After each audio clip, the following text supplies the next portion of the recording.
How are you doing today? Here we are again with another edition of Council Chat. My name is Marty Grossman. I'll be your host today. I'm on the Prescott Valley Town Council. My guests today are Missy Sikora, who's the Executive Director for Yavapai Family Advocacy Center. Yes. We usually call it YFAC, makes it easier. And I have Police Officer Detective Jennifer Watson, who is with the Family Domestic Violence Unit. So, first of all, for those that are not familiar with the Yavapai Family Advocacy Center, what is it? What do you do? The Advocacy Center, we're considered a family advocacy center, and what advocacy centers do is coordinate investigations of any type of interpersonal crime, so domestic violence, sexual assault, child abuse, stalking, sex trafficking, elder abuse, anything, again, where it's kind of an interpersonal crime, and we facilitate the investigation of that as well as provide support and services to the victims. That's very nice. Jennifer, how does the police work with the Advocacy Center? You know, what's your part, you know, when a call comes in and they make a call to the police department or you make a call to them? How does it work? Yeah, so I am over at the Advocacy Center pretty much several times a week, and basically what happens with us is whether we get a call from DCS or we have a call come in from a citizen or from YFAC, we bring our victims to the center to be interviewed, and so particularly our victims that are children or victims of rape or really severe domestic violence, things like that. Instead of bringing a child to the police department where they're going to go through a bunch of locked doors and see a bunch of uniformed officers, we like to bring them to the Advocacy Center. And what's great about it is they have a big playroom for the kids. The kids can come in, hang out, eat snacks. It's a very comfortable environment. And then they can meet with a forensic interviewer at the Advocacy Center and somebody that has that specialized training to interview children that are that age. I know I have taken tours of the facility, so I know what goes on there. I've witnessed the different interview rooms that you have for different, you know, especially the ones for the kids, and the fact that there are video and audio monitors in there so you could keep track of what's being said, you know, and from different angles. So there's sometimes body language that you could pick up on. What if somebody off the street, you know, what if somebody out there watching wants to have a tour? Is that possible? Absolutely. We love to give tours of the Advocacy Center. The Advocacy Center is a project to prevent child abuse Arizona, and so back in 1999, there was a group in Yavapai County that kind of decided to do a study and see if this is something we needed up here. They were cropping up all over the country. Arizona has 15 advocacy centers, and so even though we've been around since 2000, when our doors opened, we still have a lot of people in our community that really don't know about us or what we do. So we love giving tours. We want as many people in the community as possible to come in and learn about what we do and how we work with law enforcement, with the Department of Child Safety. We work with the hospital. We are the only advocacy center in Yavapai County, so we serve the entire county, all areas. You know, and it's the more people know and educate themselves on these things, the better prepared they are. If somebody that they know or that they care about finds themselves in one of these situations, they can kind of be supportive to them and let them know that that there is a place that's very welcoming and inviting and non-threatening and supportive, and that they don't need to go to a police department necessarily to make the report. Which brings me to the next question. Because you are the local police officer, I would say, you know, that works with the Advocacy Center, do you work also as a liaison to the other police forces that we have, sheriff, Prescott Police? You know, do you work as the conduit between them when cases come in? Usually if a case comes in, we already know whose jurisdiction it's going to be. So those, like she said, the Advocacy Center serves the whole county. So if it's a YCSO case or a Prescott PD case, usually those detectives are the first ones to get involved, and they'll go and do the interviews at the Advocacy Center.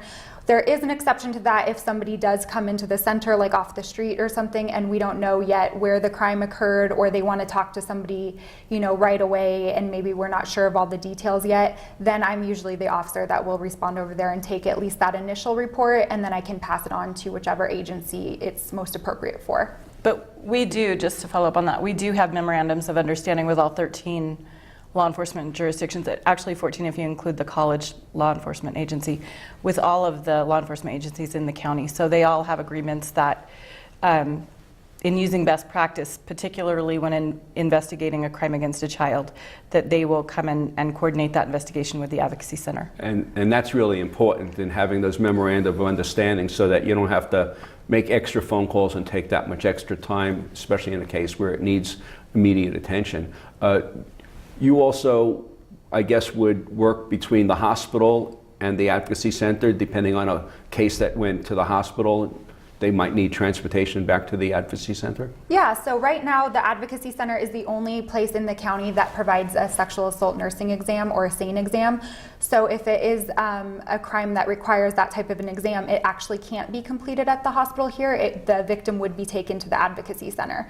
So we will, if we have a victim that, let's say they go to the hospital first, their medical needs will be treated at the hospital, because that's our first concern, of course, is to take care of them medically. But then we will either ask them to be transported to the Advocacy Center by, we have a victim advocate, Marie Yogerst at our police department.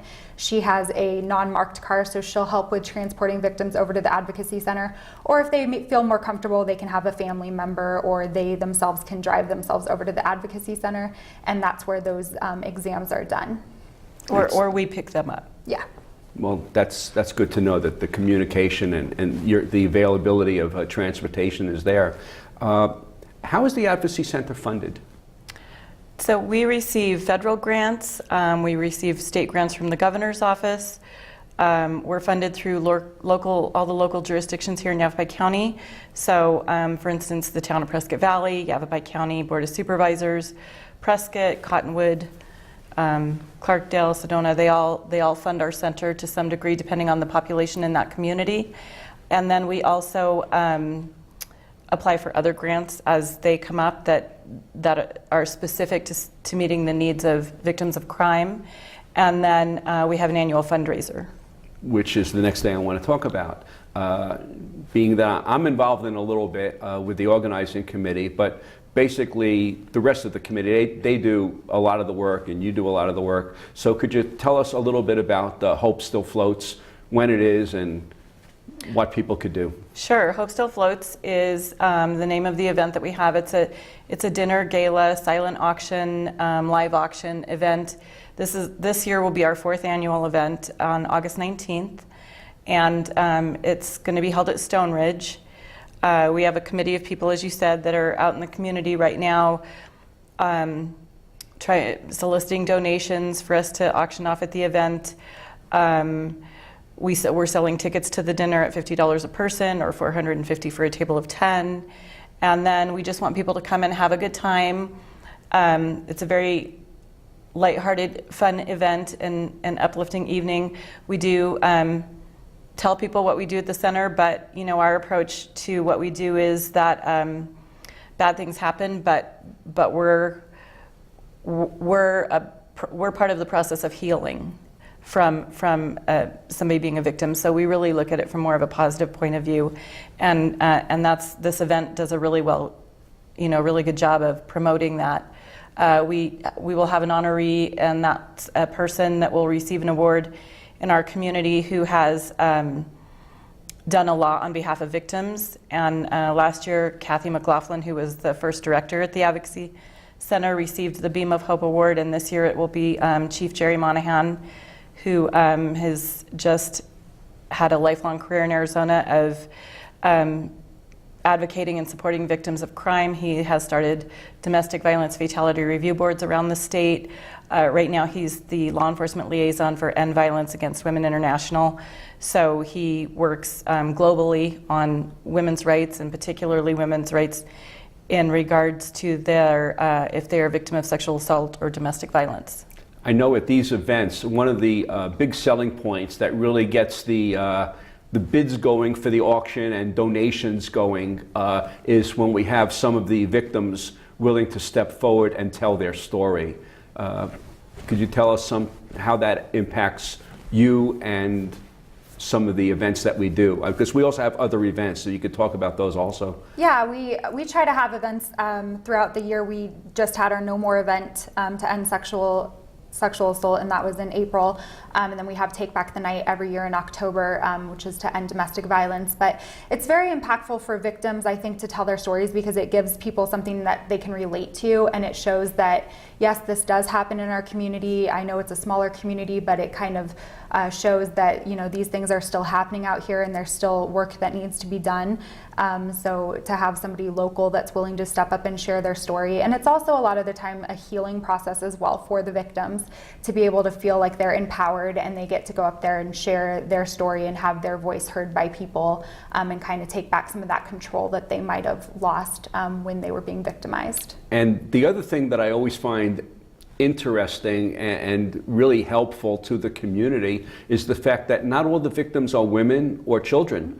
There are men that have been victimized, and they also step forward and they tell their story.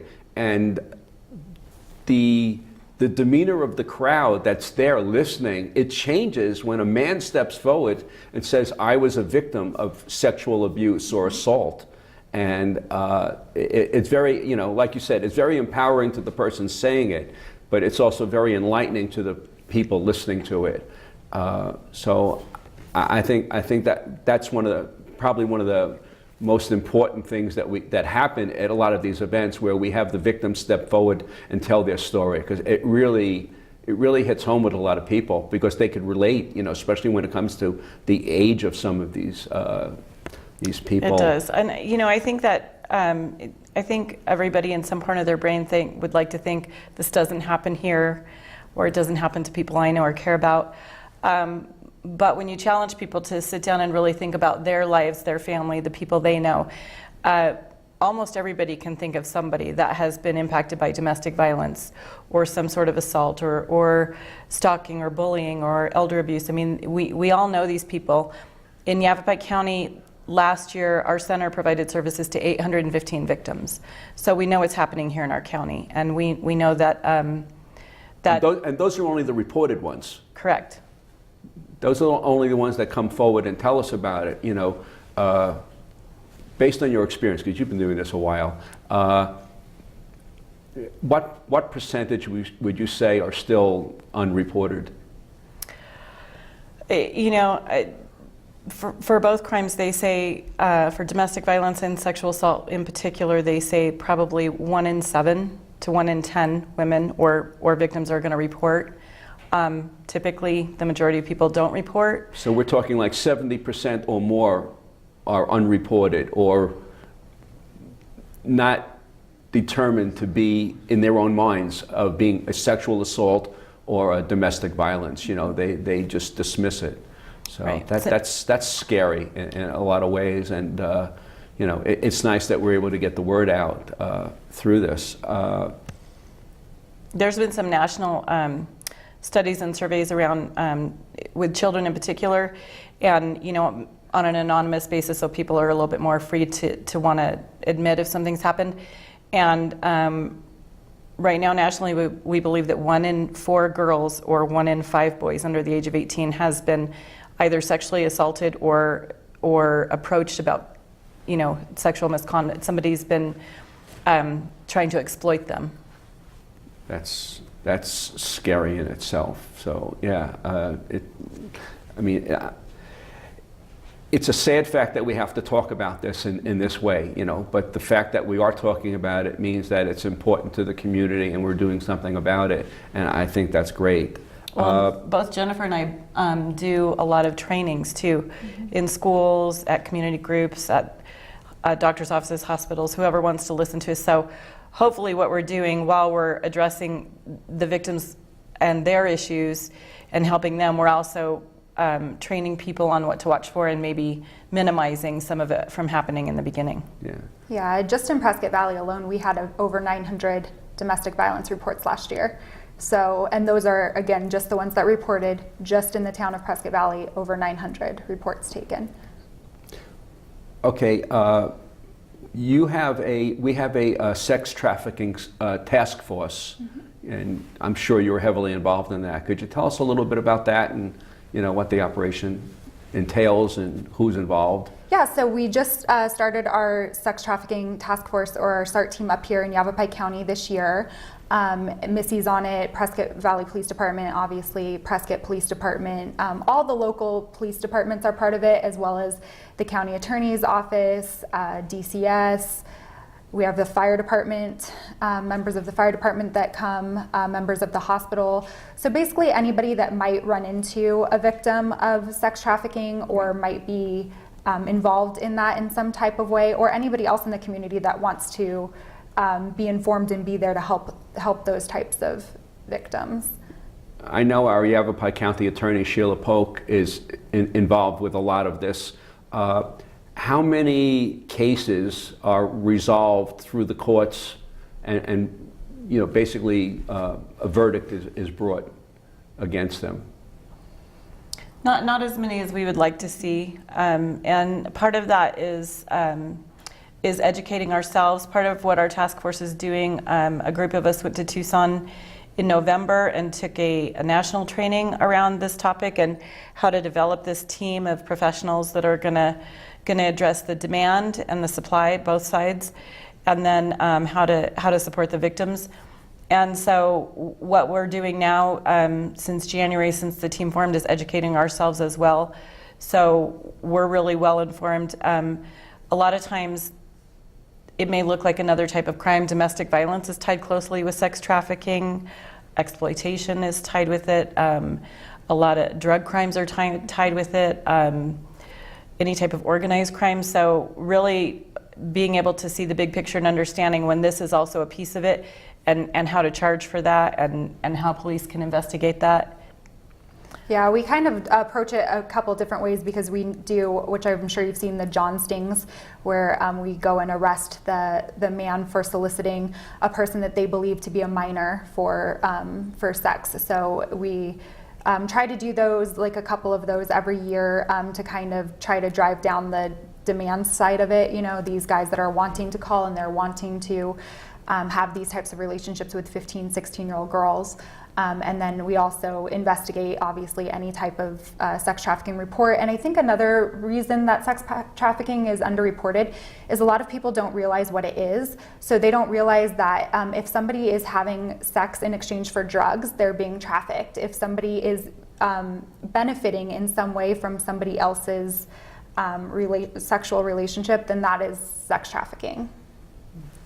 That's always interesting, and it's probably also interesting when you have these younger females, mostly. I'm not saying that doesn't happen to younger males, but when somebody pays attention to them, and saying "I like you," and they have that their insecurities are at their highest, and someone's paying this close attention to them, they don't realize that they're being used in a sexual way, and That's exactly it. So that's a big piece of what we want to do too, is work really hard at identifying our at-risk populations, and how to support those kids, and how to get some education to them, and some healthy boundaries for them, because you're exactly right. These predators are very skilled at manipulating these young people, men, boys, and girls. And social media is the venue where it's happening the most, but it does happen in person at parks and at local community areas where kids hang out. They go there and they target them. In Arizona right now, a runaway is about 90% at risk of being brought into the life within 24 hours of running away. Wow. So it's definitely out there, and we need to identify which of our kids up here, what population is at risk, and go out and educate the people that work with them, and also try to reach the kids themselves. Now, also through the Advocacy Center, you have support groups for people who have been victims, who have been through the system, the verdict is in, but they still have those fears. I mean, they probably go to sleep at night with nightmares that you and I could probably never imagine. So what support groups are available in the community? We have domestic violence support groups right now running in English, and we have one starting that's in Spanish. We have a bilingual advocate at the center. And then we're in the process of trying to get together a support group for younger teens, maybe early 20 age girls, just around healthy relationships, healthy boundaries, teaching them some empowerment, those kinds of things, not necessarily specifically to sex trafficking, just to girls who have come to our center because they are at some way vulnerable and have put themselves in a situation where they may have been a victim of something. So we want to empower those girls. So we're working on that support group. But in the past we've had support groups for victims of elder abuse, children from homes that have domestic violence in them. It really depends on the need. We've got the curriculum and the people trained that can do any type of a support group when we have somebody come in and ask for it. Do you have any connections yet, or possibly ongoing, of for the girls that have been through the system who are no longer part of their family because those are the ones that abuse them? Is there any kind of training program so they could get into the workforce and be, a viable person in society, so where they have a feeling of being able to contribute and they're not at the mercy of others? And so that's why we're so fortunate to be in Yavapai County. What we do here is partner with all the community organizations. So we work closely with each of the colleges here: Yavapai College, Embry-Riddle, Prescott College. We work with the community groups. We work with Coalition for Compassion and Justice. And so when we have a girl in that particular type of a situation, we know who to call, vocational rehab, and we can get somebody connected while the advocate is still staying involved in helping them work on just some personal issues and giving them a sounding board to keep kind of processing what had happened to them. We're also helping them connect to people that can move them forward too. Okay, and as I said before, I've taken the tour through the center. I know that you have items in the center where if a family came in with literally the clothes on their back, you could provide them. So if somebody wants to donate, what's needed? Who would they call regarding making either a cash donation or a contribution of clothing, toys, camping equipment, anything that you might need in order to keep the center going and moving? Because I'm sure you go through a lot of... We go through a lot of stuff. We absolutely do. The phone number at the center is 928-775-0669. That's the number anybody can call. Cash donations are always wonderful. We buy a lot of food every month. We feed people as they come in. So I make some pretty hefty trips to Costco each month. And you have a website? We do have a website, yfac.org. yfac.org. What else do you need in the way of toys, clothing? We have a huge toy room. If somebody wants to donate clothing, what condition does it have to be in? Well, definitely we want it in wearable, decent condition. We have two places we use clothing. We have a clothing closet that is available if somebody has left a situation and they don't have any clothes with them. They can go in and get a week's worth of clothes for themselves and everybody in their family, and those are all donated items of clothing that are in great shape. And then we have clothes that we want to be new, and we try to get like sports bras, underwear, sweats. Those are things for a person who's going to have a sexual assault exam, a nursing exam, and their clothing or shoes are going to be taken as evidence by the police. So then we provide new clothing for them, and we have a bathroom, a nice shower, and we have hygiene products, so we're always looking for those to be donated so they can shower at our center and have something new to wear while their clothes are taken. That's good. We have about 2 minutes left. Just went out of my head. When you get called out, okay, is there anything that the public needs to know as to how to identify somebody who might be a victim of sex abuse or sex assault, and what information do you basically look for, that they could call in and let you know, I think this is happening, and if it's what should they call in if they see something, should they call in, even if it seems minor? Yeah, I always use the slogan, which is part of the police department and Homeland Security, but if you see something, say something. So I would rather people call in to me and say, hey, I'm concerned about my neighbor because, you know, she had some bruises on her that I didn't recognize before, or I can hear my neighbors arguing all the time, or, you know, this person seems to be very controlled, they're not allowed out of the house, or the children seem standoffish, or they have bruises that I can't identify, or they never look clean or taken care of, or, you know, just those types of concerns that people have that they see every day that they think, well, I better not call into the police department because I don't want to waste their time with it. I would rather people call those types of things in so that we can go and do a welfare check, we can make sure everything's okay, and I would rather have it turn out to be nothing and, you know, than have it be something that should have been called in that wasn't called in. We're never going to be upset with somebody for reporting something when they had concerns. So if somebody sees something that they're concerned about, they should absolutely always call in and report it, just so that we can look into the situation and make sure that everybody's safe. Now, would a call like that be at the level of a 911 call, or would it be the non-emergency number? It always is a case-by-case basis, but I mean, I understand if something's going on, yeah, call 911. Yeah, if it's something that they see right now where they feel somebody might be in some sort of harm right this minute, then I would say absolutely call 911. But if it's something where you see it and you're kind of thinking, you know, something about that isn't right, but they don't necessarily think that anybody's in danger right now, they can call our non-emergency number, which is 928-772-9267. Well, this has been a really interesting conversation, a very necessary one, and it's a very serious matter that is ongoing, everything. So with the time I have left, I'd like to thank Missy and Officer Jennifer Watson for coming here tonight and have this great discussion. Again, could you give us the phone number for the YFAC? Sure. The Yavapai Family Advocacy phone number is 928-775-0669. Thank you very much, and that's another edition of Council Chat. So thank you very much. Thank you for being here. This was great. Thank you. Thanks.